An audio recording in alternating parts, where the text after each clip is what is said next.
Good evening, ladies and gentlemen. After what was a beautiful night's sleep, dreaming about winning the retaining our trophy. Um, Obviously, some of the things in the chat seemed a bit weird, and we thought, you know what? Rather than we sit down, we're going to give you guys in the chat your chance to talk. Obviously, we'll give our opinions, but this is why we're here with the agenda. It's the People's Channel, and we've decided to give you guys a voice. We are joined by Bath Time, as usual, on Monday down in the corner, and we're also joined by Dora. Um, Hi, guys, look, guys. see, she speaks. Dora speaks. I speak. I will speak a lot, so don't worry. I will speak a lot. I like that. Before we get any further, guys, look, let me just hit this button.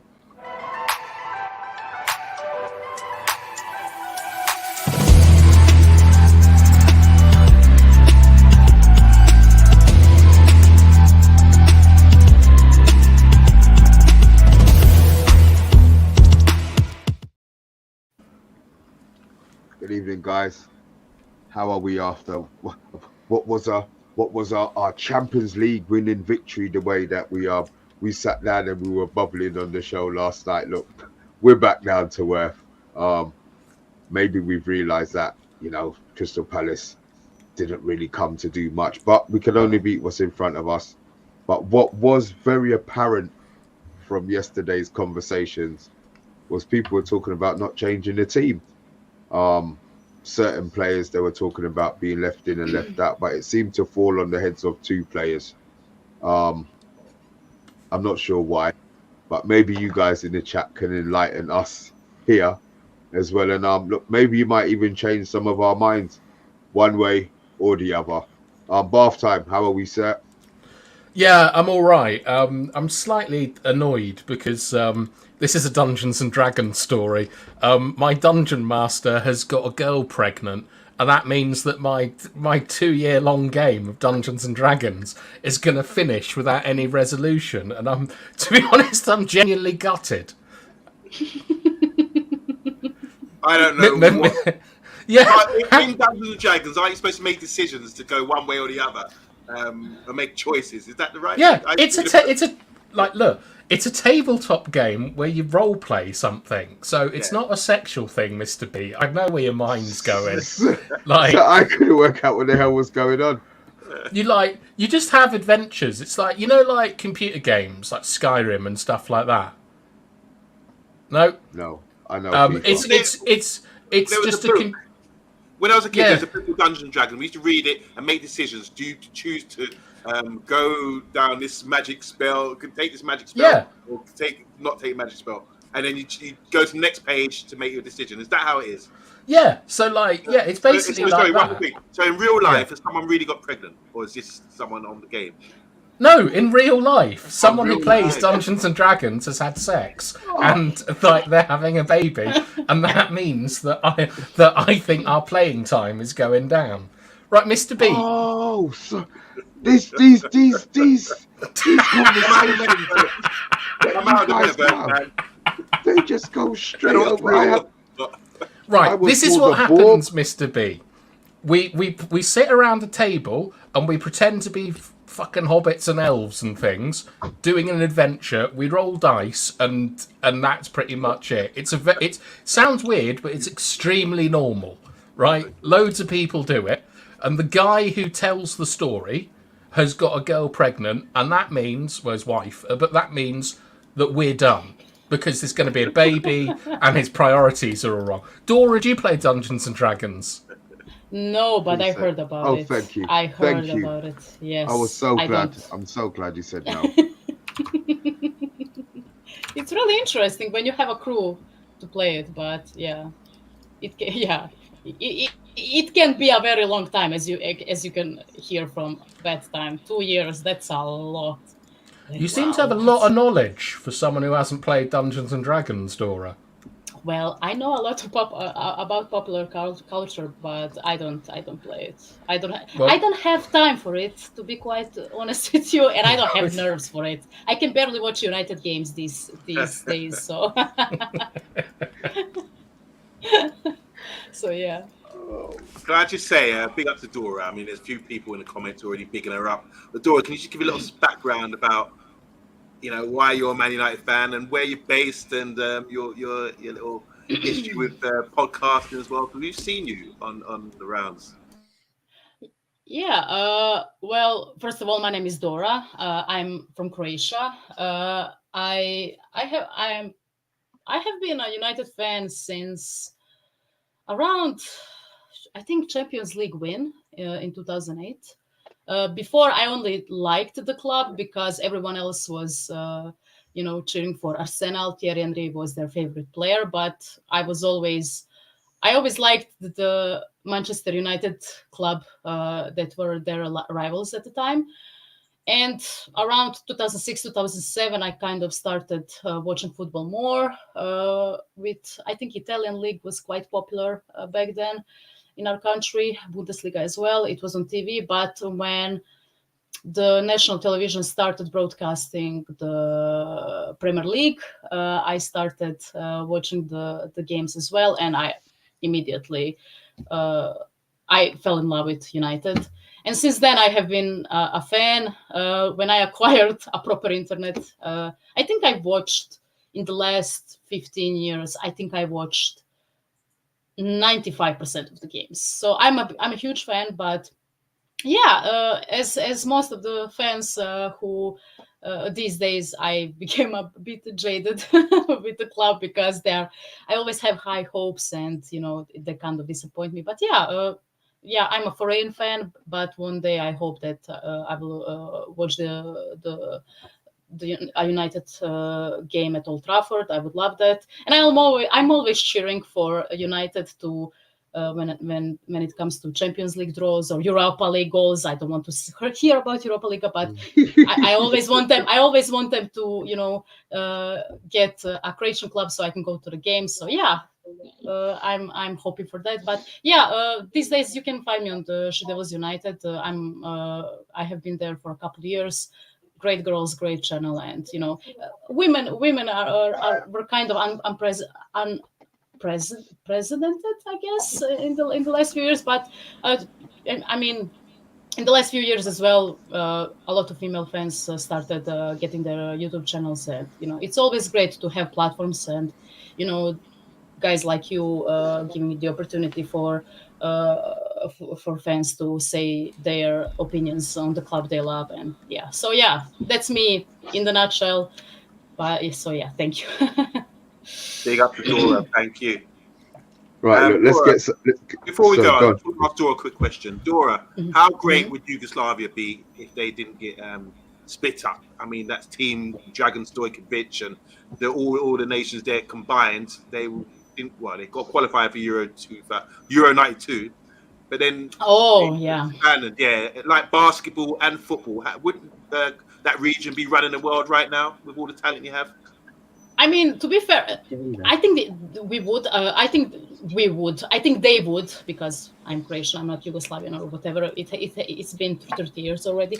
But yeah, I agree with you. I think that talent pool in Balkans or Southeast Europe was always great, especially in football. Croatians are kind of really good at football. I don't know how that started, but to be fair, I mean, if that whole thing didn't happen in 1992 and in the 90s with the war and everything, I think that the youth Yugoslavian team with young Prosinec, young Šuker and all that, they won a youth World Cup in 89, 88 or whatever. They were great. They were absolutely amazing, and it kind of split up. But yeah, I agree. I think that, Croatia in basketball, for example, Croatia was good in the 90s. These days, not that much. I think Serbia has been the best in the these days. But yeah, if you combine all of those players, I think we would be great. But you know what? Even as an independent country like we are, Croatia, we are always at the top of the world. As you could see, I mean, almost at the top, which is an insane prospect. We have only 4 million people, but in sports we are kind of good. We are really, really good, and I think that's kind of in the mentality and everything else that is Croatia and being Croatian. But yeah, I totally agree with you. I think that if Yugoslavia still existed today, I think that combined. It's 5 people, 5 countries combined in one, and I think that talent pool would be out of charts. Yeah, agreed. Right, message time.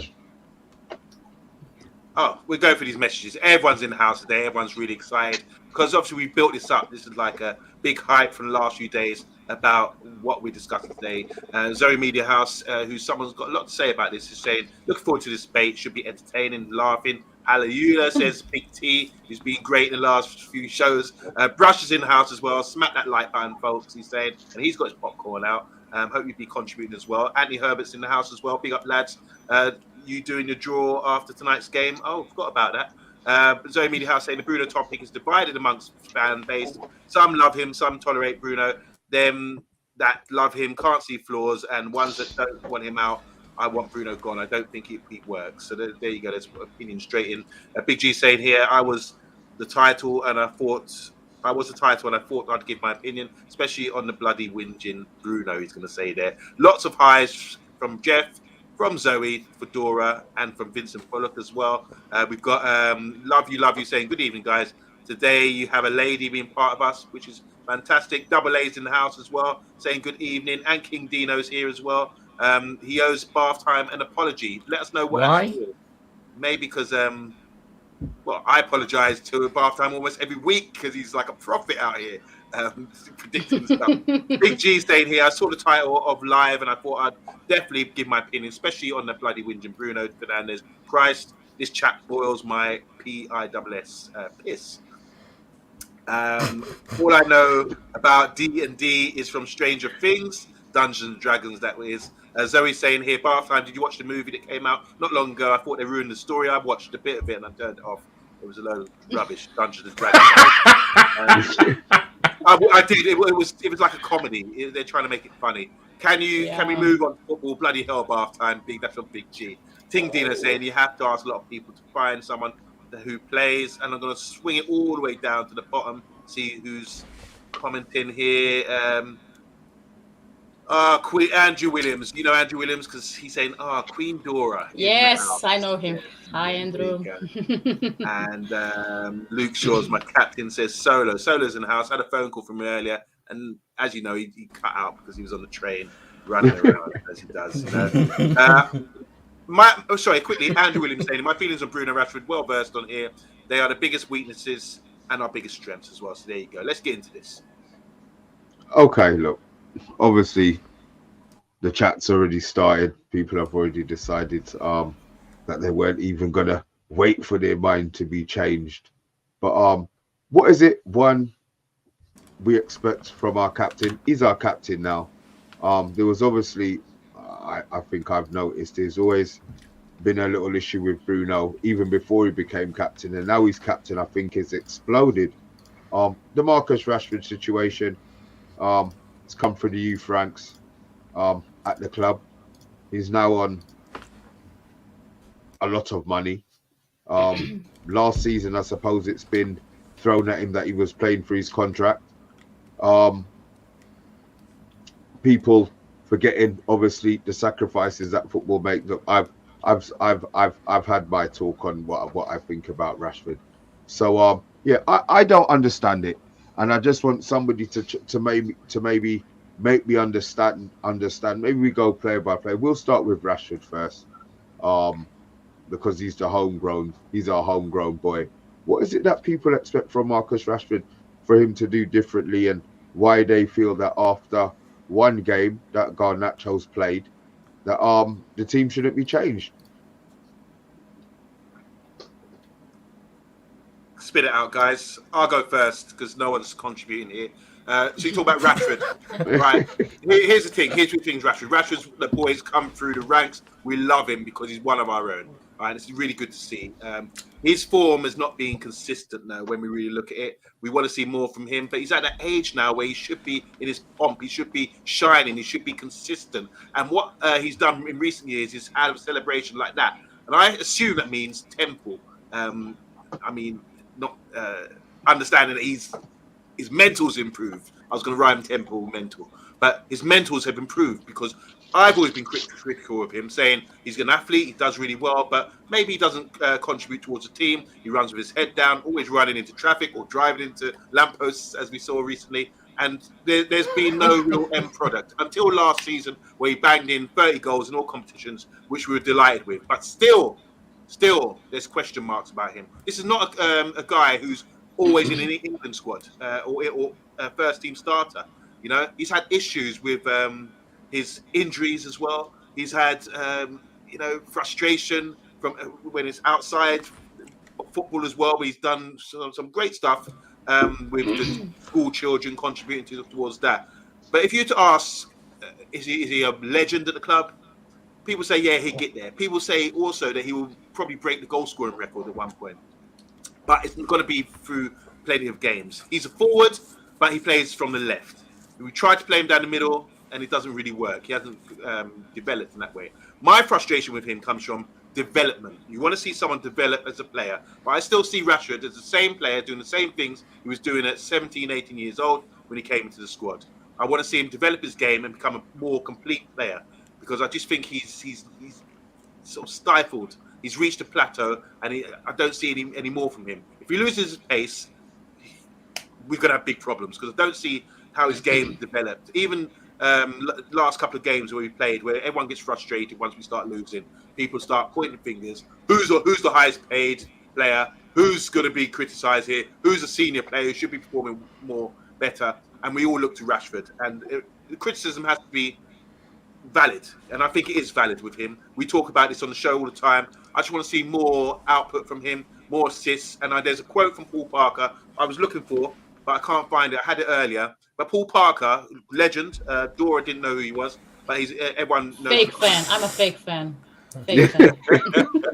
But he was a 5-foot centre back from QPR. Came up to Man United, and we signed him, and he played at right back for us, and he was fantastic. Probably one of the best right backs at the club, with Gary Neville, I'd say. But Paul Parker came out, and he said that Rashford needs to deliver more.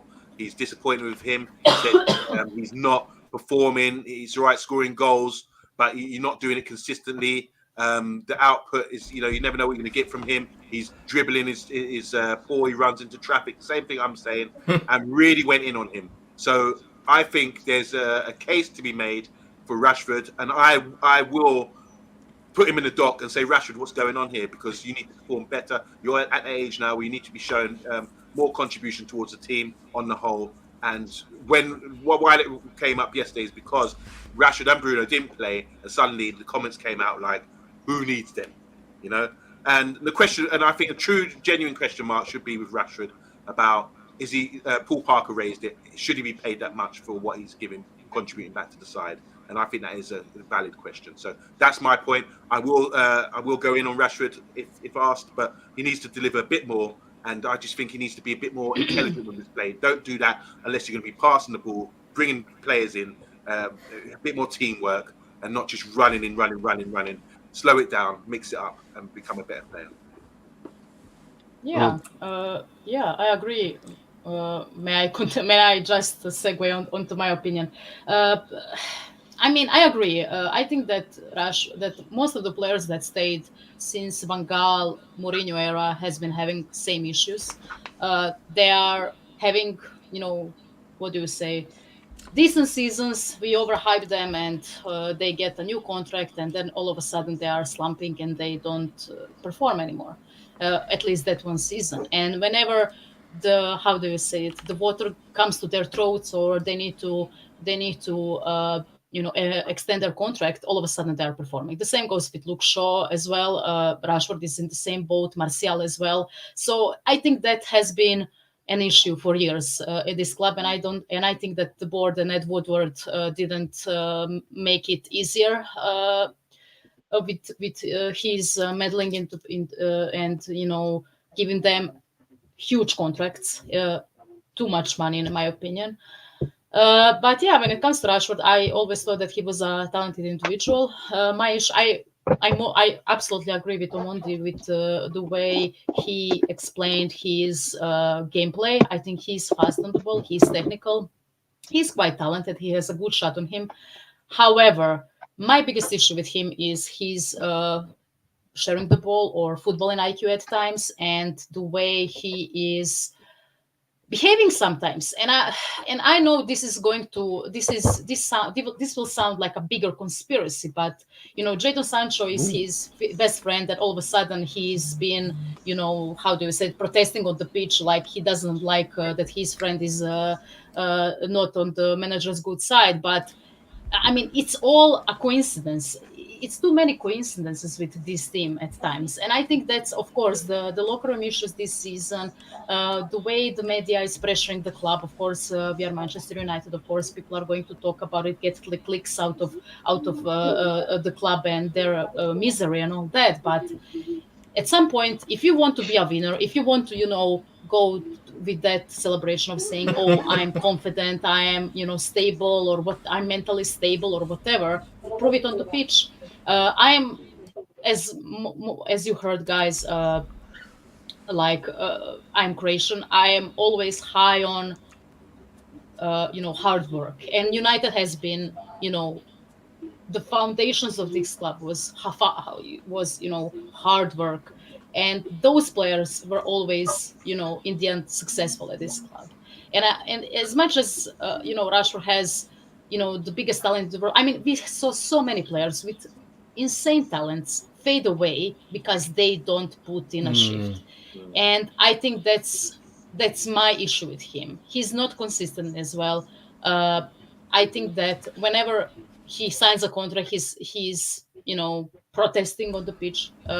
He doesn't go back. I don't think he was ever prone to getting back on the defense, which triggered a lot of the fan base. It triggered me because, I mean, the whole performance this season has been absolutely atrocious in my opinion. We've been underperforming, and it was awful. The injuries didn't help, but if you want to be the best, if you want to be the main guy, if you want to be our star guy or legend of the club, you need to pull it out of your ass to run up and down, up and down. Sorry for a bad word, but it's frustrating to me.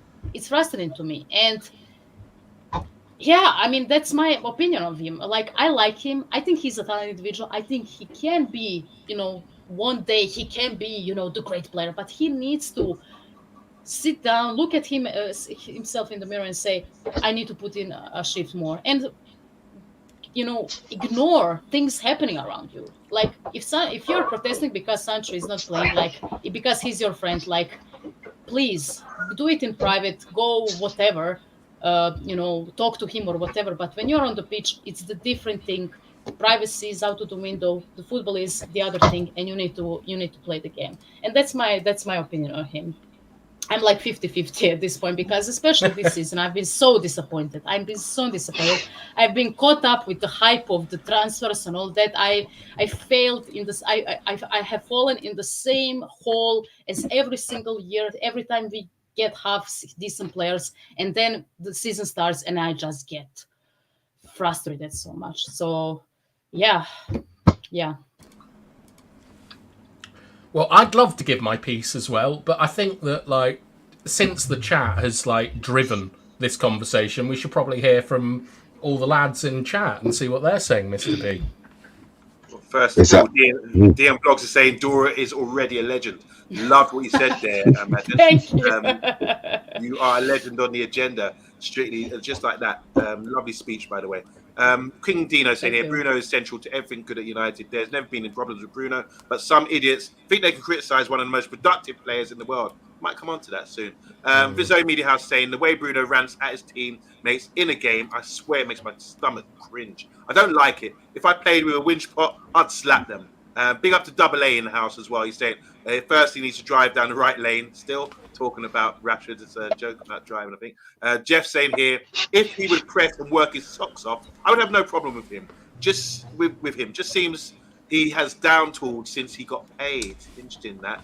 Big T saying here, all Rashford is good for is counter-attacks. The manager's ideal style of play is not counter-attacking. If we're trusting the process, Rashford has to go. Big G again is saying here, Bruno is not my captain material end of his temperament and characteristics characteristics is like a petulant teenager. He's a boy, not a man. Roy Keane style of player is what we need as the captain. Big up to Ed Mayhem. I dropped Rashford due to poor performance lately. And he's saying good evening, by the way.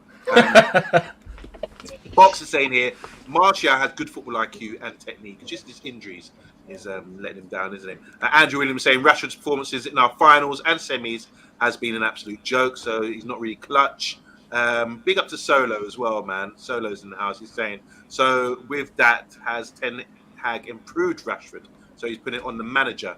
Paul Parker, great chap, says Box, but one thing I disagree with him, he wanted Tim Sherwood to replace Louis Van Gaal. That's probably true, isn't it? Legend. It is.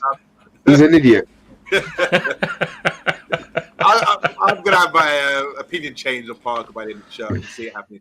Watching Rashford makes me want to die, says Big T as well. So you can see what it's saying here. OMONDI, says Zoe Media House. When was the last time we saw Bruno setting up assisting Rashford? Rashford's poor form is because Bruno Fernandes is consistent. Bruno never turns up in big games like Bayern Munich last week. I want to say hi and go subscribe to Rich Sports. Yes, Rich Sports, the late night show, top man as well. We all love him on here. He said, heard there's pointless debate going on. And Andrew Williams saying the wage is indefensible.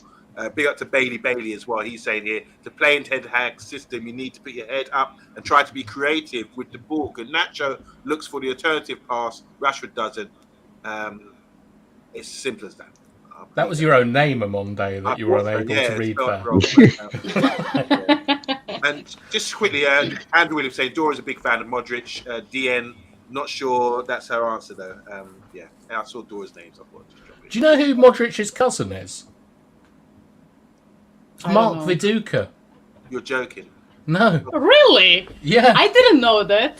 I did. Okay. I put it together for a quiz that I never got around to doing. All right. So we're talking about Rashford. And the argument is, should Rashford be dropped on Saturday? That's Bruno, by the way. Oh, shit. Sorry. Do you know what? Yeah, and I knew it was as well. Sorry. Yeah. That one up there. Sorry. Okay. So this is something that I sent to Mr. B earlier today, which is Rashford compared to forwards, not wingers. And the first thing that would come out there is XAG, which means expected assists. And Rashford is making 0.1 chances per 90 minutes, which I'm not a fan of. But anyway, the argument for should Rashford stay or not, should Rashford play in the team or not, is over the years we've seen like inconsistency from Rashford. I think that Andrew Williams brought up something that I bring up regularly, which is Rashford's performance against Villarreal in the final was the worst performance I have ever seen from a Manchester United player in a final. It was absolutely dreadful. Rashford is paid too much money. Like, he's on 400k a week, and to be honest, this conversation is pretty redundant because Rashford and Bruno is club captain. Rashford is the highest paid player in the club. They're going to play every game they're available for.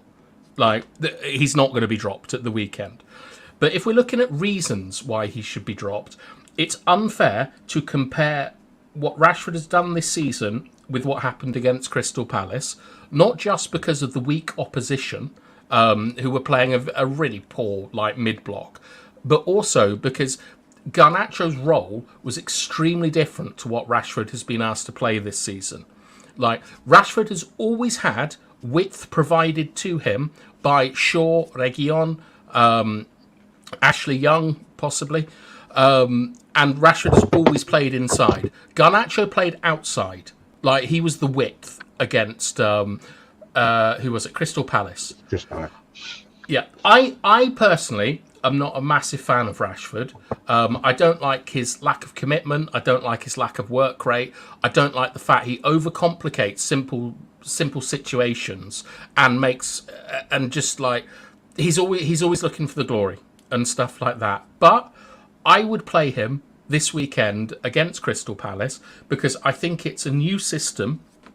And we have to give Rashford the chance to be in that new system. Like, the lads went out, they played a great game, but it's just one game.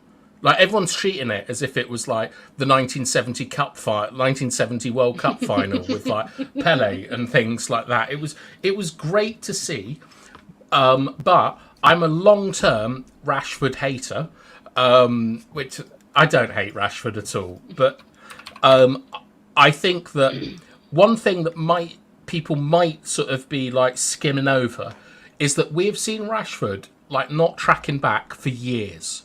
And I think that is more of a tactical instruction rather than like Rashford being lazy, although he is prone to laziness. So my thoughts are, I think that we give Rashford the rest of the season, and if we don't see a change in his attitude, like not booting the ball at ball boys, not driving into fucking lampposts, like, you know, and all this sort of stuff, then I think that he should be sold. And you know my feelings on Danny Welbeck and like Johnny Evans. I hate it when a youth player leaves my club. It breaks my heart, but it wouldn't for Rashford. And now it's time for the main event. It's Mr. B. Mr. B loves Rashford. He's always been Rashford's number one fan. Mr. B. I just don't get it. I'm hearing all these conversations. I'm hearing that he doesn't track back. That's fine. I'm hearing that he doesn't play with his head up. I still think that's down to coaching. I agree with you, bath time, on the tracking back part of it. Maybe Ten Hag has realised that he doesn't want to track back. I've got lazy plays in my team. And in certain sides of the game, you have to get other people to cover them, hoping that they produce going forward. Now, Rashford's always going to be a threat. I said, we had the graph up, but he's always been a threat. He's always going to be a threat. And Rashford's going to be somebody the opposition would always worry about.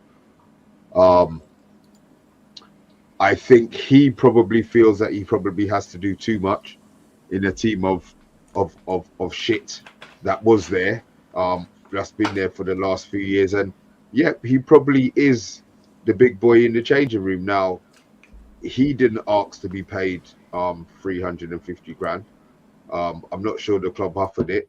Maybe he wanted 500 and the club offered him 200 and they came to a meeting in the middle. Sancho's on 350 grand. Sancho don't get paid. Sancho doesn't get paid. So it's nothing to do with him being the highest paid player at the club. Maybe it's the fact that maybe it's down to commitment, and the levels of commitment that he does. There's times when I get frustrated with Rashford playing, but at no stage would I be having Garnacho starting over Rashford. I just don't understand it. I still don't understand it. Mr. B, can I put to you the most common criticisms of Rashford and you respond to them? He puts the team under too much pressure because he doesn't do his defensive duties.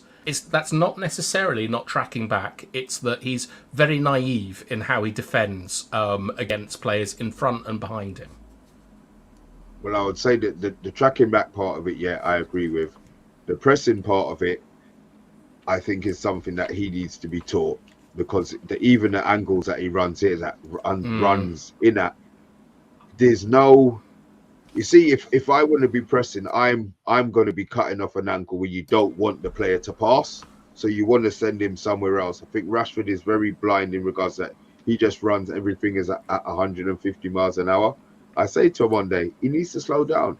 Omondi had gears. He was quick, but you never saw Omondi. He wasn't trying to run 40 yards past you. He would slow you down, bring you in, stop you, boom, and start you off again. So yeah, there is intelligence, and I think that part of his game he does need to improve on. First season under Ten Hag, he scores the most goals that he scored for Manchester United.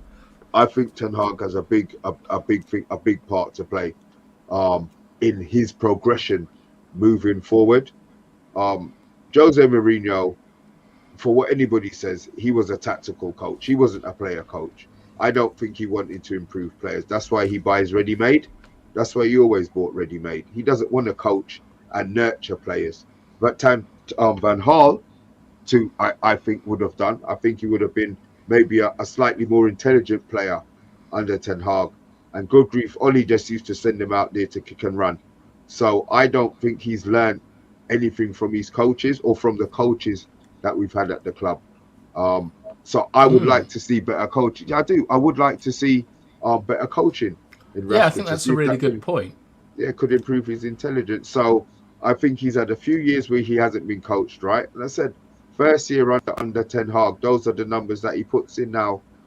He started slowly, but come the end of the season, if he puts up the same numbers as last season, are people still going to be complaining? Would they rather he scored less goals and had more assists because he's playing as in a wide position? What is it that people would be looking for? They want him to track back, so they want him to run like Anthony, and then he doesn't have the explosive part of it in that part of the pitch.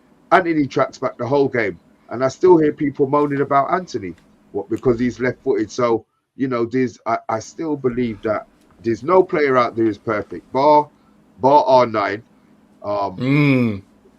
There's no player's perfect. So, but what about the fact he's paid? So, he's paid as if he's a perfect player. He's one of the most highly remunerated players in the world. If you look at what he's worth to the club, and he's the face of the club, and how much pictures and how much magazine articles and how much whatever YouTube clicks his face in, he's getting paid. It might not, don't get me wrong, I'm not going to sit and say he deserves to be paid 375 grand a week. But what I'm saying is, if he is the face of Manchester United and they are plastered everywhere, then pay him what he's due. And that is what he's due, 375 grand. All right, and last one. For a wide player, like he's a forward, but he plays in wide areas, is he too selfish for the team's benefit? Yes. Is that coaching or is that mentality? That is a mentality that needs to be coached out of him. And this is where I was talking about coaching. I think a lot of go and run, you do it yourself. Ten Hag now has to break that part of Rashford. He's selfish as shit. He'll be in front of goal and he hasn't got his head up. So yeah, that part of his game 100% needs to change. But do you think that is because he's been, this season in particular, he's been under pressure because he scored or he participated in 41, I think goal participations were around 40 goals and assists or whatever. Do you think he's under more pressure because he contributed so much last season that he's doing too much to he's trying to do everything by himself and do too much to replicate those things from last season? Maybe it's the pressure. Do you think that Dora, do you think he's played any differently in his style to when he played with Cavani and Ronaldo, who are elite strikers? I don't think so. I think he's been playing the same for years. So what would that tell you? Yeah. He's not flexible. He didn't adapt that well. But yeah, I mean, I think it's the mentality. The mentality. I think the Sancho thing, the locker room thing, the way we started the season with poor play. The midfield has been a black hole the whole season. I don't care what anyone says. I don't care if Casemiro scored. He's our best scorer, but until yesterday's game, he's been quite poor. And when you count everything in, and then Onana doesn't do his job as a goalkeeper, because great, you know how to pass, but please save the shots that people are sending to you. So yeah, I think that's everything. But at the same time, if you want to be the best, if you want to be the face of the team, I sound like a Pokemon trainer. No, sorry, I'm looking at what Andrew's saying, and he knows that's not my thing. Curry sauce and chips really is a potato fritter. It's all carbs to me, Andrew. But should we do the comments and then hear from OMONDI? Yeah, so loads of comments coming through, and there's a few comparisons here with Ryan Giggs. We all know Ryan Giggs. Ryan Giggs, 13 league titles, Rashford 0. 4 goals since February for 375k a week. That's from Box. How you doing? Boxer's also saying if Rashford was Salah, Hazard, Kane level, then he could afford to have an ego and be allowed not to track back. But he's nowhere near that level, he's saying here. Jeff saying in today's game, you can't play with a number 9. Zoe Media House saying Man United would never sell Rashford. He's a cash cow for the Glazers. They gave him a new contract, and anyone who wants to try it will have to pay close to 200 million for Rashford. He's going nowhere. Andrew Williams is saying here, Rashford is a threat. I do agree there. As much as he frustrates, you would not want to play against him when he's on form, as Mr. B was saying as well. Bailey saying Rashford needs to watch the great Ryan Giggs. He's tracked back. So if Giggs did, why can't Rashford, Mr. B? Tell me that. I don't understand why if we have to defend as a team. That was one that's directed at you, Mr. B. Bailey also here saying Ten Hag said we have to defend as a team yesterday. So what is Trashford's excuse? It's Trashford. Comparisons with Theo Walcott. Glorified Theo Walcott, says Andrew Williams. Harsh. Jeff is saying here he's afraid to get hurt. He defends like he's afraid to get hurt. Big T saying for Rashford to perform best for the team, he has to score less and pass more. If his mindset is to score, he won't look up. I think that's a good point. I like that one. Sorry. So if he doesn't score, you're happy because he's assisting. Rashford's not paid not to score. Can I clarify what I think Big T is saying here, Mr. B? I think what he's saying is that when Rashford doesn't score, what does he contribute to the rest of the team? Like, he scored lots of match winners and things like that. But when he has a poor game, like Messi, when he has a poor game, still has all his passing and stuff like that and making space for other people. It's what does Rashford contribute when he doesn't score? And of course, scoring goals is the hardest thing in football. I think, and maybe I'm being generous, but I think that's what Big T is saying, is that there's deficits in his game and, you can't score every week. Just to add, I think Mr. B made some good points because it's not all negative on this channel. Yeah. I have to give him props where it's due. So last season was his best season for output. And we noticed he started scoring with his head as well. That's an area I thought he can never score. We didn't have that man in the box since Cavani left, or Ronaldo, who you could rely on sort of leaping up and scoring headers. He scored about 3 or 4 last season. And I was thinking, wow, this is becoming a total package. This is what we want to see with the player development. So I was really happy about that. And he's still got that in the locker, clearly. But we just want to see more from him. I think that comment there from Big T, I totally agree with it, because I just want to see him. If people know you're predictable and he's going to run into an area where there's a lot of players and give the ball away or try something, it's not usually going to come off. You become predictable. If you're going to, people know you're going to cut inside and you can look to shoot. Because they know he's got a good shot. You become one-dimensional as a player. I think this is the opportunity now to mix it up, shape to shoot, and just pass it off round a corner or something. Just do something different. Can I counter that, Amondo? Go ahead. Go. Arjen Robben. We all like when I say Robben. What do you lads think about? You're an honorary lad, Dora. Yeah. Cutting in a left foot. Yeah. Bale. Like, sometimes I think that it's better to work on a player's strength than their weakness. Like, I have said a lot of the time that I think that Rashford should be looking at Bale and should be looking at Ronaldo. He's 26 at the end of the month. Bulk up, be able to play central, not necessarily as a striker, but in those kind of positions. Use all your skills, cut in on your right foot, bang it in the top corner. Like, Rashford's got talent. There's absolutely no doubt about that. And if the rest of your game is lacking, maybe it's better to focus on being one-dimensional, but being the best at that dimension. Is that fair? But that's what makes him elite by half time, because he's got elite pace. If you compare him to the other wingers or wide men on our side, we've got Anthony, we've got Sancho. These guys got good all-round abilities, but what Rashford has over them is the elite pace, which can get him away from teams. And I think but so did Dan James. Yeah, true. But Dan James is no longer at the club for reasons. Yeah, but not just about elite play. But I just think so. When you're too heavily dependent on one thing, knowing most of his goals are the same, he looks to get in behind defenses and run onto balls and score. You know, that's how I see Rashford. He Do needs you to think adapt that's? from that. You see him running in behind, So like making runs from the left in behind out to in, and getting played in. Yeah, he gets played in a lot of the time, using his pace to get away from defenders and score goals. That's his threat. So do you think he's been doing that this season, making those runs? I genuinely don't think he has.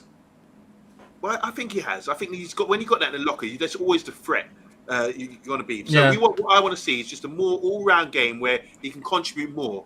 I know you spoke about the defensive side, so that's out the window now. We know that. I'm just talking about the build-up play, playing the way you're facing, building up, doing simple things in areas like in midfield, and then when we get to the final third, then making it sharper and faster and getting relationships. We were talking about Dwight York and Andy Cole recently in one of these shows, talking about relationships, partnerships that you build. I know you're on your Saturday side, or sorry, your Sunday side, bath time. You must build relationships. You telling me about your fullback. You build relationships. I'm familiar with him. You know what's going to happen. I want to see that with Rashford, where he can start saying, I don't have to shape to shoot all the time.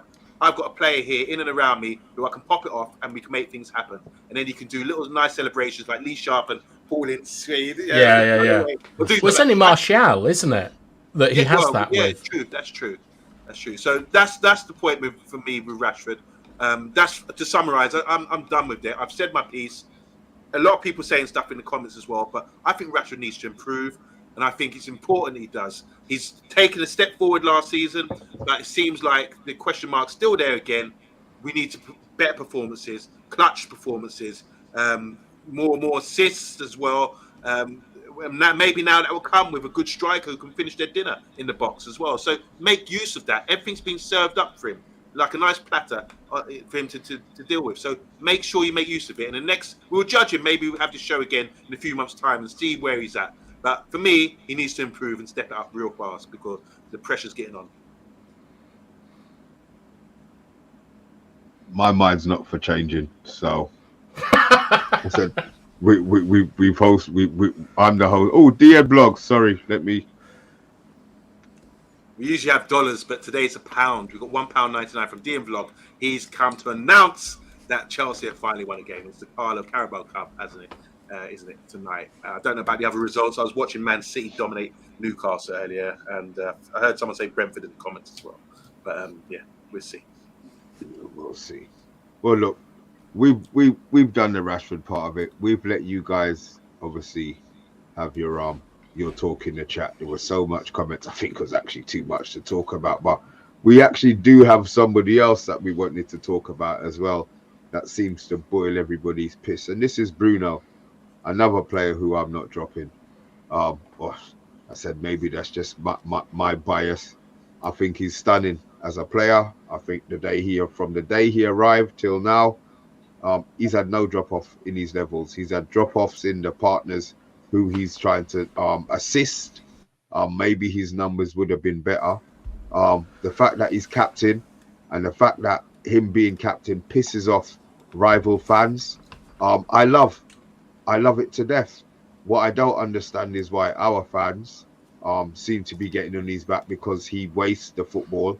But then if you look at his stats, it's not always about stats.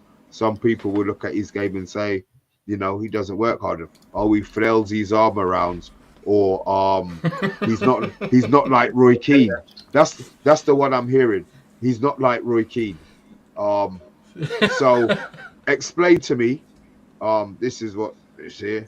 Why Bruno Fernandes one shouldn't be playing for Manchester United, and two shouldn't be our captain when his numbers are amongst the best in world football.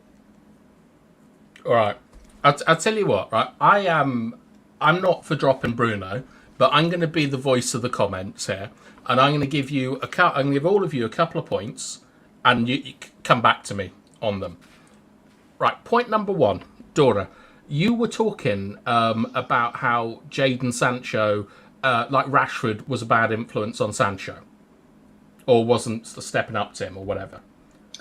Bruno, no, I was sorry. I just want to reiterate. I thought that maybe because they were, they are best friends and everything that has been happening with Sancho, it seemed like Rashford has been sulking on the pitch. It was how do you say it? Strange coincidence, in my opinion. It's a conspiracy theory. What? It doesn't No have to be true, backtracking? but yeah. Well, I'm reaching here as it is, but yes, Bruno is the club captain. Does he have, like, if you're using that as a point against Rashford, does Bruno not, like, is it not a bigger point that Bruno, as a senior professional, should be sorting this out? We have seen a record amount of disgrace in our changing room since Bruno has been captain and de facto captain. People talk about his lack of leadership on the pitch, but should we start with his lack of leadership in the dressing room? Where are the standards? You're asking me that. Yeah, you're asking me that. We can only speculate about that, man. We don't know what goes on in the dressing room. Yeah, it's strange. Yeah, but if you want to, for me to put a tinfoil hat on, I'd love it. Yeah, let's speculate.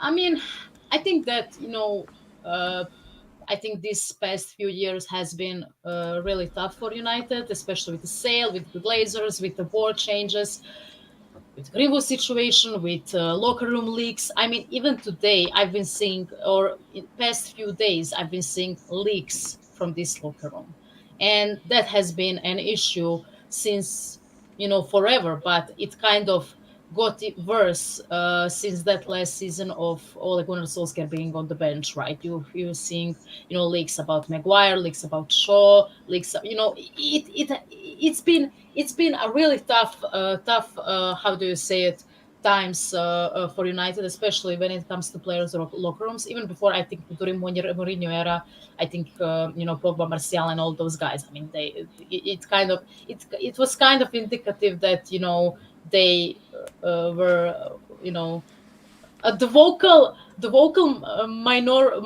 majority or whatever that wanted Mourinho out, so he's been sacked because of it. But yeah, I mean, last few years, it has been really tough to be anything in that locker room, in my opinion. I mean, when it's great, everything is beautiful. For example, under Ole, you have 13 games winning streak, everything is great. He signs a permanent deal, and all of a sudden when we start losing, everything falls apart. And I think that has been the lack of, I think that the lack of leadership and the lack of people stepping up and rallying the troops. I think that kind of influenced that, in my opinion. If we had more vocal leaders in that locker room, I don't think we would see that much of disarray. But we are United, so it is what it is. Yeah, Dora, sorry, just on that, I'm gonna forget. You see, you're talking about the locker room. Players nowadays are a bunch of pussies. Sorry, pardon the language. They can't take being spoken to in a way that makes them feel weak. So I don't think a team of Roy Keanes could work. I think you have to be able to put your arm around maybe one person, joke with somebody else. I don't think you can go in there like that, because I think the players nowadays are all mentally weak and they all want to be hugged and loved, even when they've been playing shit. And I think Bruno is that kind of captain, because even with the accident or whatever that happened with Rashford a few days ago, Bruno was there with him. He was his support, right? I mean, literally, you could hear it from the how do you say it, from the clips from that clip or whatever. People said, the witnesses said that Bruno Fernandes came there and supported Rashford after that accident. So still assisting these boys. Yeah, moaning at the police. Yeah, he's been moaning. But I mean, I think he's a genuinely good guy. I don't know him personally, but with the way he speaks and with the way he interacts with the players on the pitch, and even after the games or whatever, he looks like he wants to be like you said, Mr. B. He doesn't seem to me like a captain of Roy Keane, right? I think he's more of that captain of, I'm going to put an arm around your shoulders and support you and say, okay, look, constructive criticism, not insults, not anything, constructive criticism. Look, this is not working, blah blah. Maybe you should change it or whatever. But to answer the question about what Pat Times asked me, I think you could put how do you say that logic in the Bruno situation and with his captains and all that, but you also need to realize that this locker room has been poisonous as freaking Chernobyl, radiating. Stinky. It has been stinky. It has been absolutely dreadful. I mean, you have Maguire. You have players who are they were literally rioting last 2 seasons. You had players that we haven't even seen play for the club for years, like Eric Bailly, Phil Jones leaving finally. You have Maguire, who is literally talking to his family and agents and them leaking everything from the locker room. You had Ronaldo situation. I mean, I even forgot about it. Ronaldo situation last season. Piers Morgan interview. I mean, it has been absolutely dreadful. And then Greenwood situation, and then you have Anthony's situation, and then everything is just stinky, smelly. And I think that you need to be a really strong. You need to have a strong mentality. You really need to have a strong mental to deal with that, because Bruno has been a scapegoat since the day he came into this club. He's been overrated. He's been wasteful with his ball, stat padder. He only wants to score. He doesn't contribute anything to the club. He's a poser. He's moaner. I haven't seen that much hate in a really long time. What about Maguire? Exactly, I was about to say. Maguire. But I mean, for different reasons. He's been playing poorly, and then but it's still hate, Dora. I mean, he is hated, but it's a different kind of, how do you say it? I'm not saying, oh my God, he should be hated, but no, I'm saying it's different because with Maguire, it's like a monotonous hate at the moment. Yeah. It's even boring, but with Bruno, it's like the passion. I mean, and Bruno has been performing in the most of the time in his career. I think, especially first 18 months. Maguire had one good season with United, with Lindelof as his partner. Third best defense that season, I think. After that, he's been atrocious, especially after that Greece thing. He's been absolutely atrocious. Yeah. So, I love the way you say that. So, yeah, I mean, I have a Maguire agenda, but I'm going to, Oh, we can bring you back on the show for that. Don't worry. No, Mr. B. Dora, did you know Piers Morgan before the Ronaldo interview? Oh yeah, really, really well. I mean, I because I like British popular culture as well. I love your TV series, music and everything. So I know quite a bit about British media, all in all. So I know about him, and I really don't like that guy. I mean, him, Katie Hopkins, and all of those. Yeah, those people, I'm really not. I don't like them at all. All right. Well, we've got Mr. B's put up some stats from Bruno, and I just want to reiterate, I am just the voice of the comments. Like, I don't think Bruno should be dropped. I think he's probably our best player. But when you look at this, Mr. B, the first thing that stands out to me is pass completion rate. Okay. Yeah. 38%. What? Right. That Bruno loses the ball too much. He plays Hollywood balls. Is that a problem? Well, when he's XG, if we're gonna go by stats, he's in the top. What do they call it? 1 percentile in world football. Then I will take his passes not reaching the players that they're supposed to reach. But what are these long passes, short passes? Are these the passes that he's looking at to find a player and the player's not interested in the pass? You want players. You want players in your team who create. You want players in your team who see things other people don't see, passes that other people don't see. And this is why Bruno's in the team. Yeah, he's going to waste passes because he's looking Sometimes he might be looking for the impossible. But when it comes off, you don't hear anybody moaning. You know, is it an ability thing? Do people want him to be better? Do people lies, box lies? Shout out to Box, happy birthday.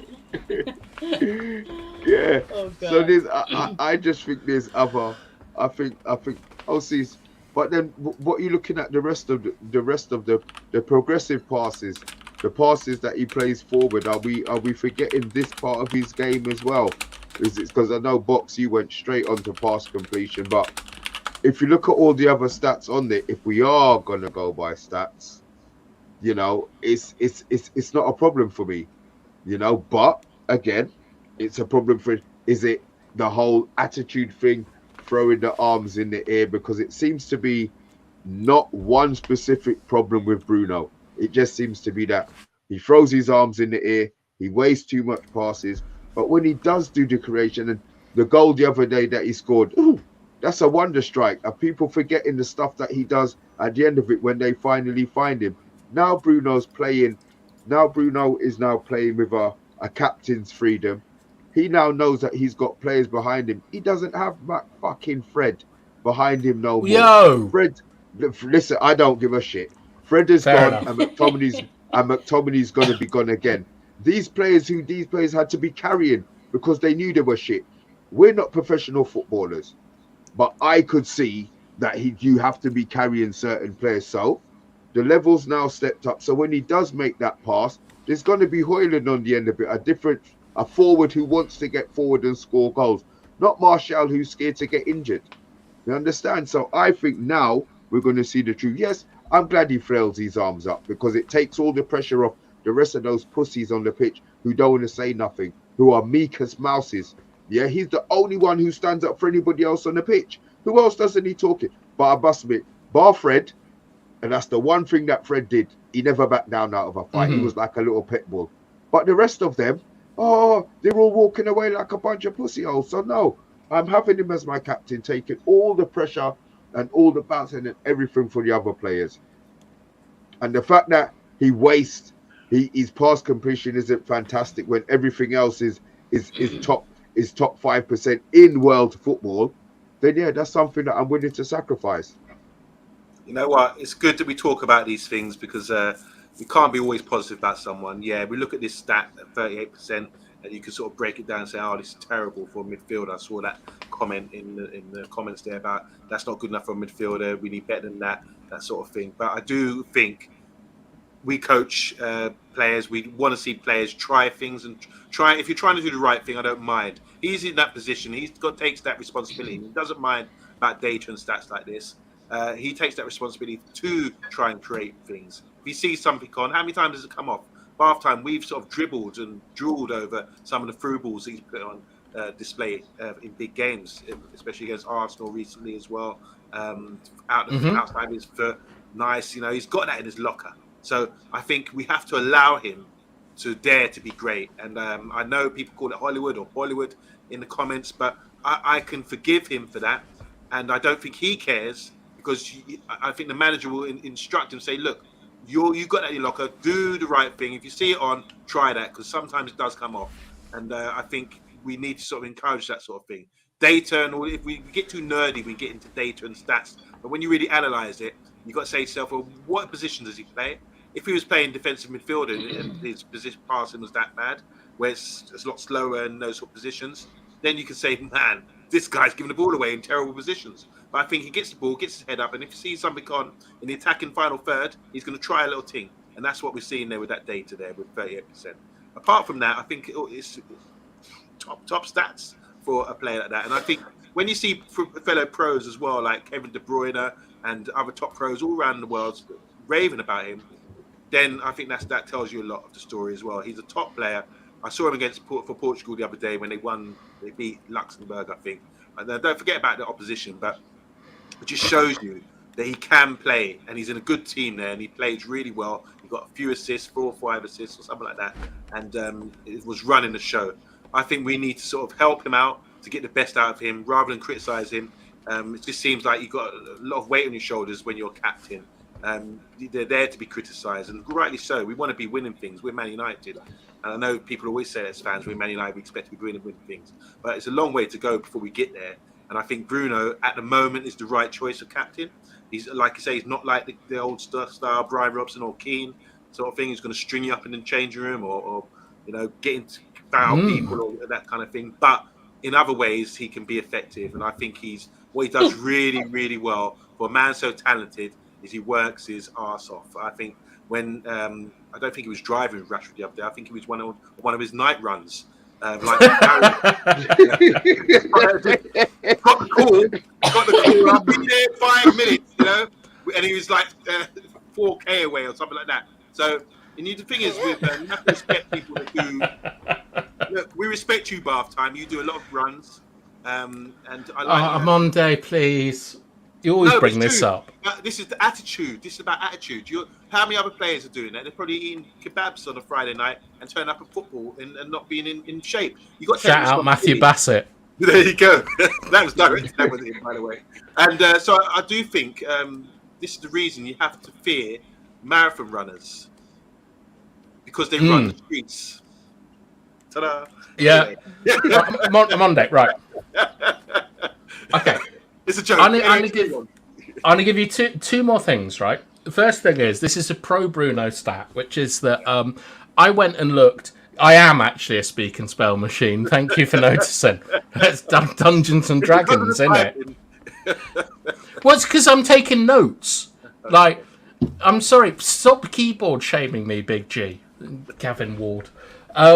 So I had a look at what league positions we finished in before Bruno came and after Bruno came. And we finished on average. So Bruno's been with us for 4 full seasons, and our average league position is 3.5. Champions League. Before Bruno came, the 4 seasons where he wasn't with us, we averaged 4.25, which isn't Champions League. And if you expand that to after Ferguson came, it's 5th. It's exactly 5.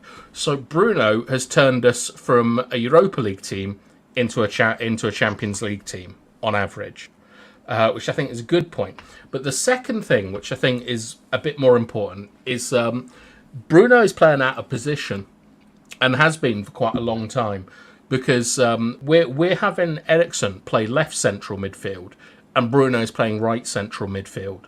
As we've all seen from Manchester United, we like to compress play on the left-hand side. We get Rashford, Martial, Shaw, etc. We always go down the left. The right-hand side midfielder, traditionally, is just a runner. Like, if you look at Hannibal the other day, didn't get that involved in play, was mainly about pressures and off-the-ball running. I personally think a lot of Bruno's Hollywood balls, if you just, in your mind, if you just picture a Bruno Hollywood ball, it's on the right-hand side, isn't it, to Rashford? Yeah. No? Casemiro hits that pass as well, yeah. Yep, but Casemiro's central. Bruno, if you look at his tackles, interceptions, blocks, clearances, etc., his running power and his work rate is so strong that he's able to play on the right-hand side and produce these stats. I think that if Bruno shifts to left central midfield as he played under Solskjaer, and we put Hannibal, McTominay, Mount, just a runner on the right, you're going to see a completely different player. I'm going to be completely honest now. I think it's absolute madness that we're talking about if Bruno should or shouldn't be in the team. I'd much prefer to be talking about Ten Hag's tactical system that he used yesterday. And I understand that there are a lot of people here who want to talk about like Bruno and why he's bad and stuff. But if you compare him to Kevin De Bruyne is the only person in the Man City team who's allowed to lose the ball. All the rest of them have to keep it. De Bruyne is the one that's allowed to lose the ball. De Bruyne's stats are incredibly similar to Bruno's, but Bruno plays for Manchester United, who is not as, unfortunately, in this moment, and not as good as Manchester City. And that's a few comments here that I've targeted because they're sort of highlighting the reason they're calling out Bruno.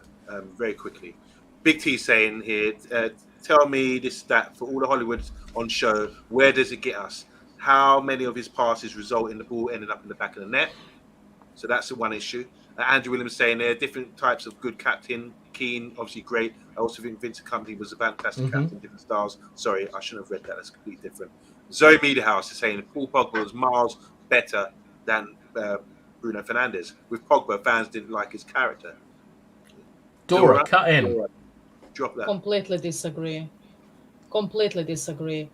First of all, like, I like Paul Pogba. I wanted him to succeed. I was raving about him. I wanted him to have an absolutely amazing midfield partner like he had in Juventus with Marchisio. I mean, it's the all same thing with Pogba FC those how do you say it, in that era of being a United fan and United Twitter, I would say. But I mean, the problem with Paul Pogba was that, he's been injury prone, he was unavailable, and I mean, I think last 2 seasons he didn't even play half a season. I think he played what, but I mean, when he's on point, he's been, world class and all that. But in a lot of moments he failed us, and I think he was one of those. How do you say it? He was one of those players that steered the locker room harmony, quote unquote. So yeah, in the grand scheme of things, I think he's been an absolute failure. Maybe he has more. I think that Paul Pogba could be, or how do you say it, could be a more talented footballer than Bruno Fernandes. But I mean, once again, availability, hard work, and just being consistent is what I would take in most of these. Like, I don't care if he's the most talented guy in the world. If he's not available and he isn't consistent and he's not performing for us, why? Like, the same goes with Anthony Martial. Yesterday he was okay, or people say he's been bad. He was meh, right? Like, I was I had a sore throat and I was literally under medication, and the first moment I saw him actually running up to the opposing player, I thought he was playing good. And my whole, like, I was delirious.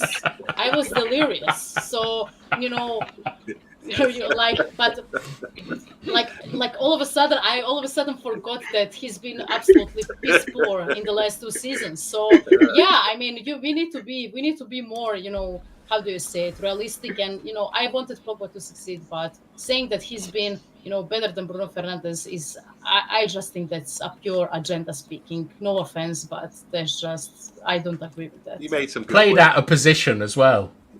Yeah, should have been right back. Yes, on Monday.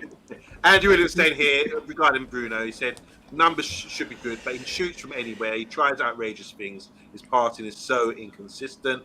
Mr. Bean, next game, watch how many times Bruno loses the ball. If you look for it, you'll see it. So that's our task. Next game, which is coming up this weekend. If Bruno's playing, let's watch how many times he loses the ball, and we should view things how Zoe does as well. And not tripping out like Dora on the cough medicine. I was delirious yesterday. I thought Martial is good again. You were tripping, girl. Big T saying here, where is Bruno in big games? Johnny Evans showed more captain qualities 2 games ago when he grabbed the game by the scruff of the neck and charged us forward. So, question marks about his captain. Yeah, but who scored? Yeah, who scored? Who did score? Oh, Bruno. Yeah. Of course, what a beautiful goal. Against Burnley. Brilliant, on Monday. That's good. Bailey saying here, when Bruno plays for Portugal, he's the guy. When Rashford plays for England, he's irrelevant. Bellingham outshines them both. Couple more here. Bruno never turns up in big games. That's another accusation thrown at him. Last season, we had worse results versus top 7 in the Premier League. And no Darius, he was worse under Harry Maguire. I cannot support you on that one. Andrew, I'm not arguing. I'm trying to be like, I think that this is a silly argument, to be perfectly honest, but I'm trying to give Zoe and Big T and all these people all the stuff that I've seen them say. I don't know. And this is valid, maybe. This last one from Big T saying, if Bruno channeled the same energy into sorting his players out, being a captain, than he does abusing refs, we would be in a better place as well. So there you go. That's a summary of what people are really thinking about Bruno. It's still undecided, I think. Let me just say, I'm just going to make my point. I think Bruno is a class player. I do agree. He's one of our better players. I love him. I love his work rate. I see him doing things that you're supposed to do, but he does it anyway. And we're arguing about other players and their faults. Bruno's the last player, or one of the last players I would be criticising at this point. And the only thing I could really agree on was this 38% passing. Even I could justify that he's an attacking player and someone's got to do it, and he's probably the best suited for that. So he doesn't care about stats. I'm a Bruno supporter. I don't think it's valid, but I will, based on tonight's show and what's been building up, I will take a closer look at him and try not to be biased and come back to this one as well, like we will come back to Rashford. Yeah. I don't know what you guys think. I think shout out to Newcastle. They've beaten Manchester City. Well done. Oh. Can I just say I'm so happy with that result, because Tottenham, I've got 30 games left or whatever they needed to go deep into the cup because Ten Hag's looking to go deep. Man City are going to do what Man City do in it. The quad's now off. They can stop talking about that. So yeah, I'm delighted with that result. Has the draw happened already? 10:15 is happening, so it should be happening very soon. I don't think. Dora, guys, what do you think of Dora in the chat? Give us a match and be nice. Yeah. It was. I was delirious. I was medication. I was high. Oh God! Thank God I didn't come on yesterday, because I would be saying wild things. So yeah. Andrew Williams saying you're a queen. I just want to know what sort of top is that? Man United top, old school Man United top you're wearing? I know it's 2 seasons from 2 seasons ago. Oh right, okay. It looks like the 80s version. Yeah, it's a good kit. It's a good kit. I like it. Zone Media House saying awesome Dora. Andrew Williams saying she is queen. Yes, no doubt about it. Thank you. So Man City are out. Do you think they take this? Do you think like Arsenal played a weaker team today and Man City? Do you think they don't really care about this tournament like we do? We know what team could we have put out yesterday on Monday? Right, exactly. When we've got a full squad and he wants to rotate, then we can say that's the only team we could have. That's the only team we could have put out. And by all accounts, it's not going to get changed against a Premier League. Yeah. Premier League, who's going to have who came on at number 10? Who's the Crystal Palace number 10? Eze? Yeah. He came on, man. Jesus Christ. That's the player that I want Man United to go and buy. He's going to be causing I like Elise. I don't know which one sure. But it's the one with the feet. Oh, yeah. Like Eze was the guy that like skinned Delo and turned our defence inside out. He put Casemiro on his ass. A great player, and like we'll do like a preview probably tomorrow. I'd suspect. What day is it today? Thursday. It's Wednesday. Preview Friday, isn't it? What are we doing tomorrow then? Just jazz. I hate jazz. So as long as we don't talk about bloody Dungeons and Dragons, Borgs, and what the other thing that you lot went over my head with yesterday, then it's all good. To be fair, we'll find something. We always find something to talk about. Can I just say shout out to Kahinde's 5-side team? They're close to winning their league goals. They had a result today, which is favourable. So one more result to go, and they can win their league, the goals league. So big up to. What do they get for that? Vouchers? They get trophies. They get some trophies and pictures as well, which they will post on social media, I imagine. Okay. Yeah, do you play organised sport, Dora? I was too lazy, but I wanted to. Martial, innit? A book for no, but yeah, I was channeling my inner Martial when I was, 20 years ago. But yeah, I was more, I was too lazy because I had a lot of, I was studying German, I was studying English, all that stuff, with the kids in the elementary school, but. I always wanted to be a football player. I had a knack for it, and I regret it deeply because, as much as football is big in this country, I think women's football teams were quite, scarce, I would say. I think we had one here in my town until 2015, and I think they just, it faded away. They closed it off. So yeah, I wanted to play football and handball. Handball is huge here. Handball is, I love handball. So yeah, but I never did it, unfortunately. I regret it a bit, but yeah, I wanted to play football and handball. I think now is a great time for female football. I know a lot of my friends with daughters are really sort of going, like, supporting their kids playing football. My friend Dave, bigger shout out to Dave Tricky. He took his daughter down to Chelsea females. She's only 12 or 13. No, she's about 13 years old, and loving it. Yeah, it's good to see. Really good to see. Yeah. Girls blowing up. Maybe 10, 15 years ago, you wouldn't have those opportunities that you do today. Yeah, I mean, it's better here as well. I mean, we have how do you say it? We have women's club in a local city, I would say. We have in Zagreb, Dinamo Zagreb, or Maksimir, or whatever it's called. You have from Split. I don't. Is it Hajduk Split Women's or whatever? I think it's only Split. It's only Split, the club. So yeah, I mean, there are better. How do you say? It's a better atmosphere and infrastructure than it was 15 years ago. So yeah, I'm glad for that, because I watched World Cup Women's this I think year. I was entertained. I liked it. I really loved it. All right, lads, are we done? Oh yes, I can hear my belly rumbling. Is that time, guys? Look, I hope you were able to get your points across. I know the Rashford abuse and Bruno abuse isn't going to stop. I don't expect it to stop, and that's the beauty of having you guys on the channel. Some of our thoughts we agree on, quite a few of them we disagree on.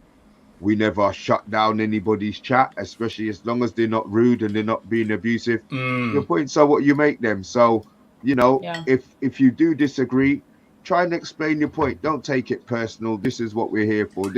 We all know virtually we're one big family now. We tend to know everybody in the chat there. So look, guys, if you are still watching, please hit the like video. Hit the like button. Dora, my dear, it has been an absolute pleasure having you on. I'm so glad that you kept your camera on.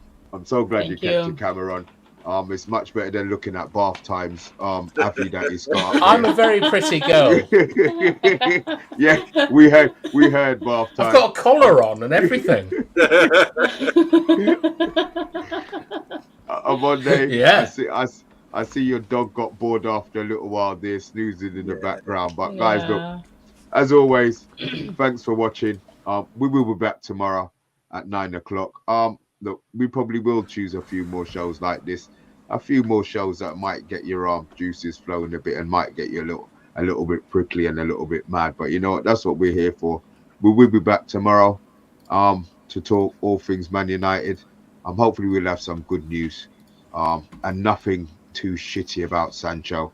So guys, I can hear my belly rumbling. It is that time. Thanks for watching. We're the agenda, and we will see you all tomorrow. Good night, guys. Good night.